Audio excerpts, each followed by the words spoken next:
starting out our life together. Light is in your eyes, love is in our hearts. I can't believe you're really mine forever.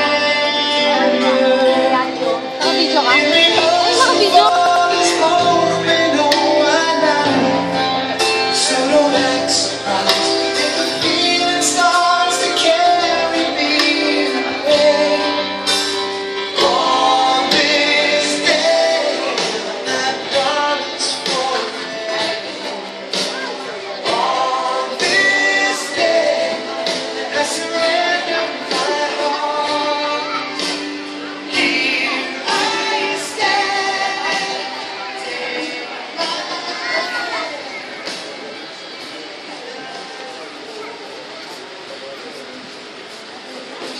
Yung marriage contract. So, sa organizer ng kasal, hanggang ngayon, hindi ko matanggap na ang lalaki sa kabila.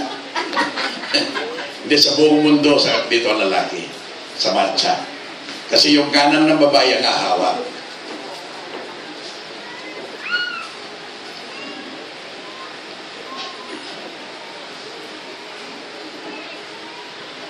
Benigno Jr. David at Hazen Salisi. Huwag mong sasalisihan si Benigno. Okay. So, magandang umaga po sa inyong lahat.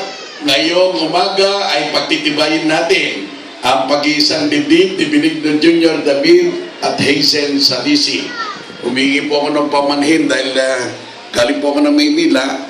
Mayroon pong aksidente sa Bayada. At ihingi rin ako ng pamanhin. Pagkatapos po kayo ikasal, diretso na naman ako sa lutong bahay. Dahil meron isang kinakasal doon. Mabili ang mayor kasi libre eh. So, huli katanungan, Benigno Jr. at Hazen, wala na bang makakapigil sa pag-iisang dibdib ninyo? So, kung wala na, sa harap ng inyong mga magulang, kami mga ninong at ninang at mga testigong narito ngayon, atin na pong uumpisahan ang seremonya at opisyal na pag-iisang ng kasal ni Benigno Jr. at Hazen. So, Benigno Jr., pwede bang pakitaas ang kanang kamay?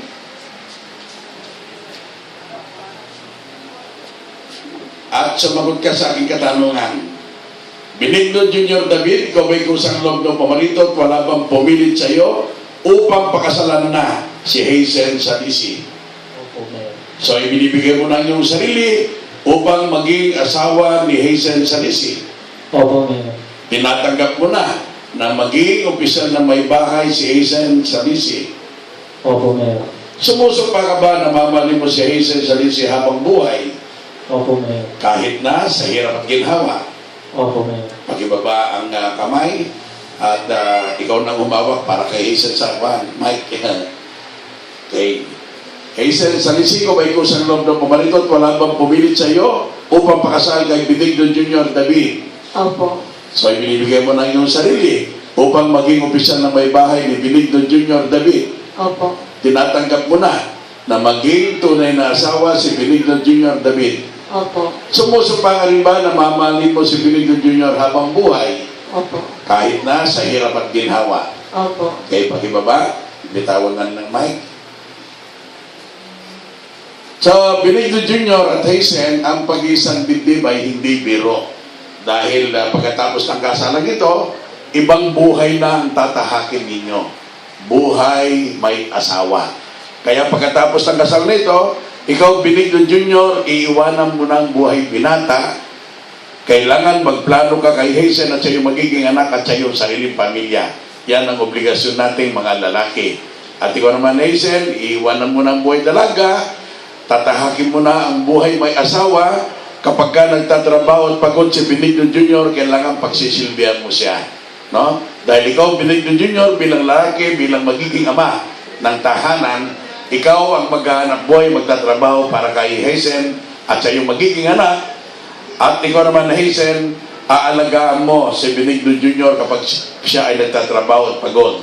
Kahit na sinasabi nilang ang lalaki ang dapat maghanap buhay, sa hirap ng buhay ngayon, kailangan magtulungan tayo. Kung meron kang trabaho o alam na trabaho, hanap buhay, tumulong ka, pero paalala sa ating mga lalaki, tayo ang may obligasyon yan. Tumutulong lang ang babae. So, paglilingkuran mo si Benigno Jr., at kung meron na kayong mga anak, dapat maging malusog, maging malinis ang inyong anak para sa inyong dalawa ni Benigno Jr. Pangatlo, kapag meron na kayong sariling tahanan, pilitin nyo na magkaroon ng sariling tahanan.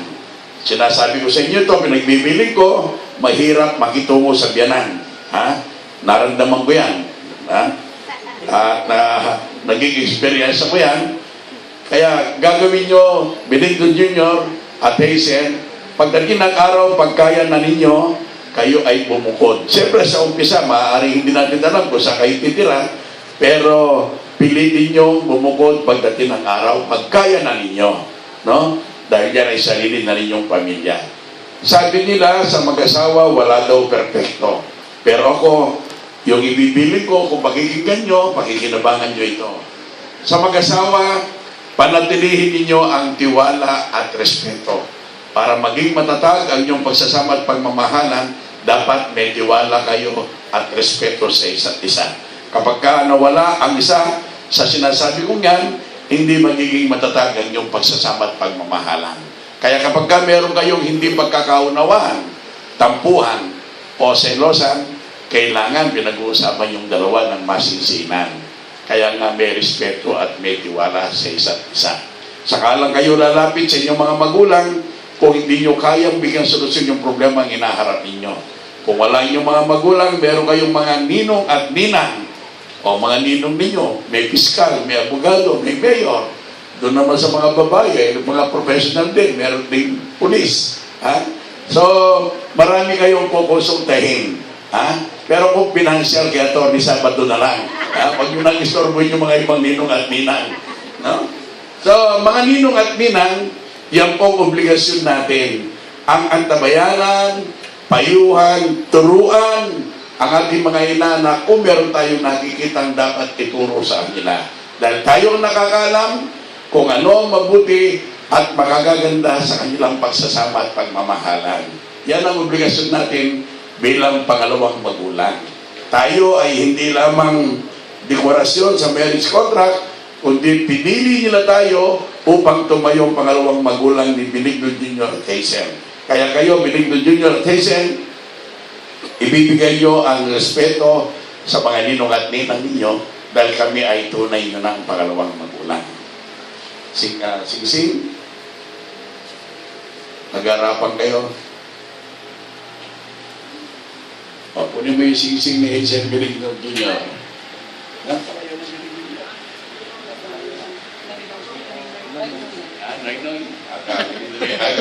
Noy-noy. Kamag-anak din. Okay. So, suot mo kay Hazen. Pag-iawak mo kay Hazen. Yung kaliwa, maglagay ko sa malapit ko sa kabila. Sabihin mo sa kanya, Hazen, Hazen, suot mo. Suot mo sisi na ito. isuot mo ang singsing na ito. Tanda ng aking katapatan Tanda ng aking at katapatan pag-ibig sa iyo. at pag-ibig sa iyo. Okay, ikaw naman Hazen, hawakan mo yung mic na Noy. Di ba siya?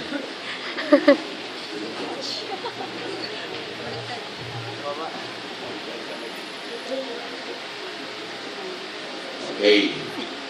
Benigno Jr., Benigno Jr. suot mo sing-sing na ito. Isuot mo singsing na ito. Tanda ng aking katapatan Ang ng aking katapatan at pag-ibig sa iyo. at pag-ibig sa iyo.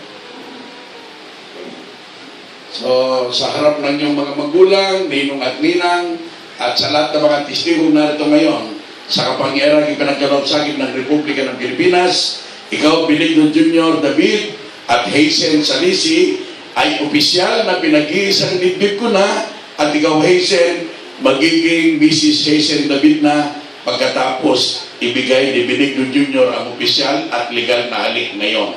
Ngayon pa lang yung opisyal at legal na halik sa labi, kaya Benigno Jr., ipakita mo yung iyong masarap na halik kay Hazen.